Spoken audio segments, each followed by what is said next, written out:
Ô pessoal, vamos dar continuidade aos assuntos sobre circuitos lógicos. Na aula de hoje a gente vai trabalhar um pouco mais sobre a parte de álgebra de Boolean, na verdade iniciar os nossos trabalhos em cima de álgebra de Boolean, tá? E lembrando, né, sempre que a gente está trabalhando com a álgebra, nós estamos trabalhando com um conjunto ali de regras para saber lidar com aquela nova representação, aquele novo sistema que está sendo apresentado para nós, tá?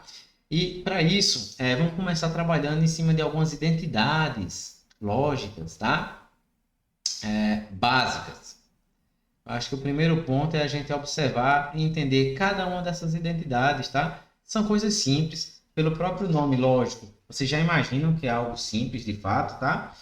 Mas vamos ver cada uma delas, provar, né? E entender direitinho para que depois a gente consiga trabalhar em cima das simplificações, em cima das expressões algébricas e realizar as operações necessárias, tá? Então, a primeira identidade lógica básica que eu trago aqui para vocês, ela se chama de lei da dupla negação, tá? Lei da dupla negação. E essa lei em particular, eu já comentei para vocês algumas aulas anteriores, não em formato de lei, mas explicando exatamente o fenômeno que gerou a essa definição, tá?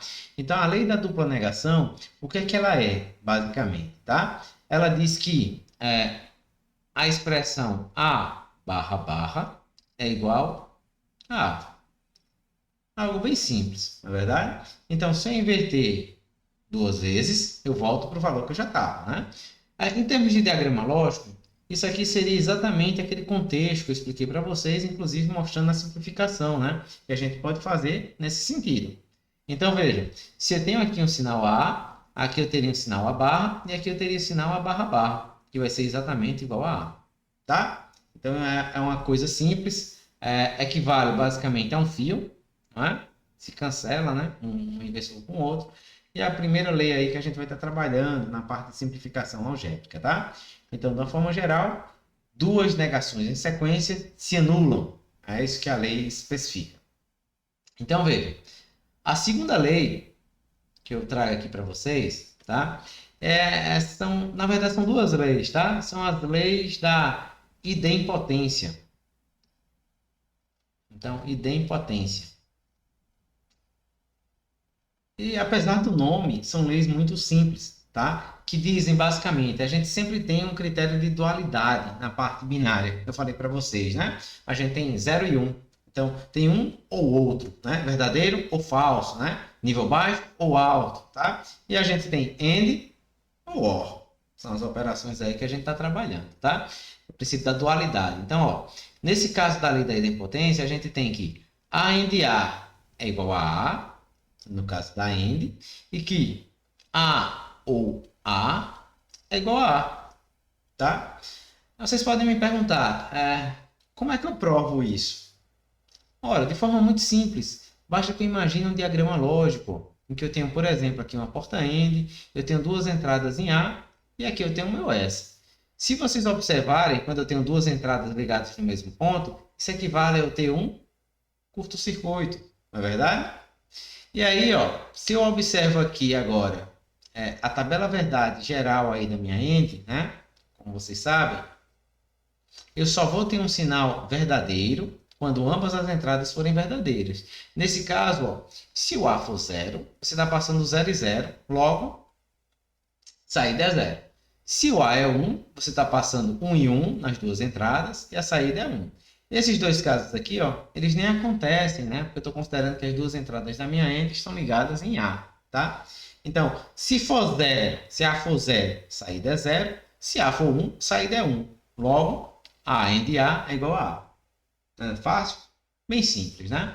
E de forma semelhante, vocês vão ter esse contexto aqui no caso da minha porta OR, tá? Em que você tem, ó, se A for 0, você teria 0 ou 0, daria 0. Se A for 1, você teria 1 ou 1, que daria 1. Então, se A ou A, eu terei igual a A, tá? Isso é muito importante aqui, a gente vai estar utilizando isso consecutivamente, sucessivamente, na verdade, quando a gente vai trabalhando com simplificação lógica. Então, apesar de ser lógica, tá? essas leis aqui que eu estou mostrando para vocês, é importante que fixe bastante na cabeça de cada um e que a gente consiga utilizar ela da melhor forma possível, tá? Então vamos lá. Minha próxima lei aqui que eu tenho para apresentar para vocês são as leis da identidade, tá? Então eu tenho aqui novamente, ó, duas leis, uma relacionada a AND e outra relacionada a OR, tá? E a lei da identidade, ela diz o seguinte, ó, no caso da OR, eu tenho, na AND, desculpa, eu tenho A AND 1 é igual a A. E no caso da OR, eu tenho que A ou 0 é igual a A. Certo? Então, o que acontece aqui? Se a gente novamente quiser provar esse comportamento, é só vocês pensarem exatamente na mesma coisa. O diagrama lógico lá, ó, onde vocês têm A na entrada, 1 na outra, e aqui seria a sua saída S, que você vai verificar quanto é que dá. Né? Então, notem, nesse caso, se o A for igual a 0, 0 entre 1 dá 0. Se o A for igual a 1, 1 entre 1 dá 1. Logo, A entre 1 vai ser igual a A. Eu varri, né, todas as possibilidades possíveis. E de forma semelhante, no caso da OR, você terá A numa entrada e 0 na outra. Né? É essa operação que a gente está realizando aqui. Tá? Então, se A é 0, eu tenho 0 ou 0. Minha saída, então, vai ser igual a 0. E se o A for 1, eu tenho 1 ou 0. Minha saída dá 1. Né? 1 ou qualquer coisa vai dar igual a 1. Tá? Então, de forma muito simples aí também a gente prova essas duas leis aqui que eu tenho para mostrar para vocês. Então, as próximas leis aqui que eu vou colocar, né? Esse vídeo a gente vai mais apresentar as leis, depois a gente utiliza isso em alguns exercícios para fixar, tá? Então, eu tenho uma lei que ela vai se chamar de lei da exclusão.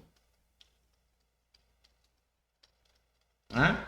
Essa lei da exclusão, ela faz o seguinte, ela diz que A ou A barra é igual a 1. Né? E eu tenho outra lei que ela se chama lei da contradição. Então, da contradição. E nesse caso aqui eu tenho A entre A barra igual a 0. Né? Vocês notam aí novamente, né, a dualidade ou e OR, né? Além de outra dualidade aí entre esse 0 e 1, que depois eu mostro para vocês, quando eu mostrar uma tabelinha, tá? Com todas essas leis. Então, para provar novamente, essas primeiras leis, elas são sempre muito simples. Então, vocês podem pensar sempre assim, ó. Se eu tenho aqui, ó. Vamos chamar assim, né? Eu tenho A, tá conectado aqui, pronto, né? Eu tenho A aqui. Ambos aqui e no OR. Aqui eu tenho S, né? Então aqui eu tenho A nesse cantinho e aqui eu tenho a barra. Né? Então vejam, se o A vale 0, certo? Se o A vale 0, você vai ter um carinha aqui ó, igual a 0. E aqui é o inverso de 0 que vai ser 1. Concordam? Então, 1 ou 0, saída é 1. Tá? Se o A vale 1, você terá 0 aqui embaixo, que é o barrado. 1 ou 0 vai ser igual a 1. Então, A ou A barra, ele sempre vai fornecer o valor 1 na saída. Né? Então, isso é uma lei muito simples também aí e muito interessante para a gente estar trabalhando. Né? E a outra lei da contradição, nós temos algo semelhante. Então, aqui, ó, o meu A, as duas entradas aqui, no AND, meu S, né? E aí eu tenho aqui em cima A, aqui embaixo o meu A barra, tá? Então, ó, se o meu A vale 0, você tem 0 AND 1, é o A barra, né? 0 AND 1 vai ser igual a 0. Se você tem A igual a 1, você tem 1 no A aqui e o inverso aqui embaixo. 1 AND 0, 0. Então, para os dois casos possíveis que A pode assumir, você sempre tem a saída igual a 0.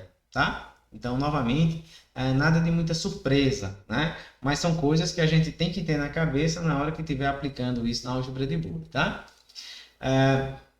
As próximas leis aqui, elas são chamadas leis da dominação, tá? Leis da dominação. E, novamente, a gente trabalha em cima dessa dualidade. Então, eu tenho, no caso da AND, A AND 0 vai ser igual a 0. E no caso da OR, eu tenho A ou 1 igual a 1. Tá? Então, notem. Novamente, ó, pensem sempre aqui na minha AND, né? Se você tem 0 numa ponta e A na outra, essa saída, ela sempre vai dar 0. Né? E fica bem claro, porque a AND só vai fornecer valor igual a 1 se ambas as entradas forem 1. Nesse caso específico aqui, ó, da OR, se você tem 1 na entrada e A na outra, a saída dela sempre vai ser igual a 1. Porque basta que uma entrada seja 1 na OR, para que a saída já seja 1. Né? Basta que A ou B, na verdade? Então, isso aqui vai ter aí sempre a saída igual a 1.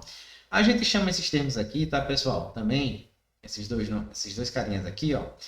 Eu vou dizer que o 0 é o fator dominante. Né? Então, o fator dominante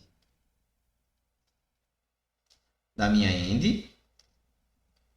Tá certo? E o 1 vai ser um fator dominante da minha OR.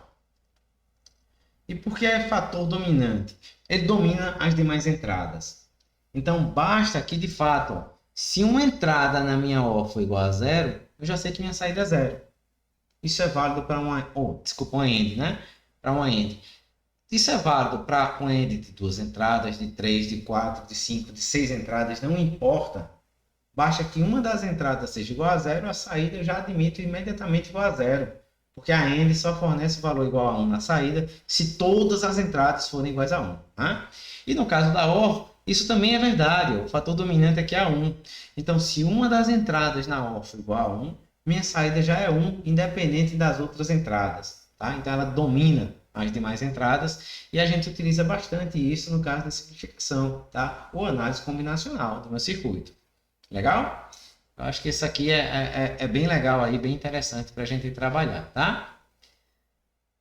Então, as últimas leis aqui que eu tenho para mostrar para vocês, né? Nesse vídeo, para não ficar muito longo, são as minhas leis de De Morgan, tá? Então, nesse caso aqui, a gente tem umas leis que são um pouquinho diferentes para a gente provar, tá? Eu tenho que A AND B barra é igual a barra ou B barra. E eu tenho também que A ou B, tudo barrado, é igual a barra AND B barra. Aí veja, isso aqui já tem uma relação direta com algo que a gente viu, tá? E se vocês pararem para pensar direitinho, ó, a critério de circuito, olha que interessante, né? Esse carinha aqui, ó, ele seria o quê? Uma porta NAND, né? Na verdade? E esse carinha aqui, ó, ele seria quem? Seria barra, né? E depois uma OR. Aí vejam, aonde a gente viu então isso aí? Na parte de equivalência entre portas lógicas.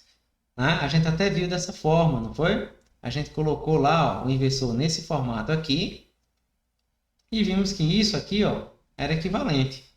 Era equivalente. A gente inclusive chamou isso de Bubble Rule, né?